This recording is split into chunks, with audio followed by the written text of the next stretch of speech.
Ini jus campuran ni, MGC ni, minuman kesihatan ni. Memang saya inari 27 hari bulan. Saya cek kencing manis saya 6.2. Saya cek darah tinggi saya 128. Itu hari memang tinggi. Saya minum ni dah 4 botol. Alhamdulillah. Semua turun, kolesterol turun, semua turun. Tenaga batin lagi power. Pagi dia bangun dulu, insya-Allah. Memang power. Alhamdulillah. Okey, kalau kencing manis, kalau teruk sangat dah berair ke apa ke, minum ni. Lepas tu amalkan ni, lebih sikit minum. Kencing manis akan kering, dia akan turun. Cepat.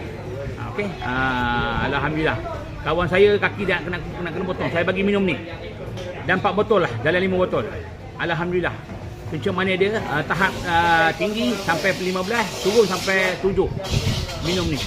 Tapi dia kena amal lah, alhamdulillah. Ni produk jus campuran ni memang baik untuk kesihatan darah tinggi, kencing manis, jantung, stroke dan segala-galanya. Alhamdulillah. Assalamualaikum.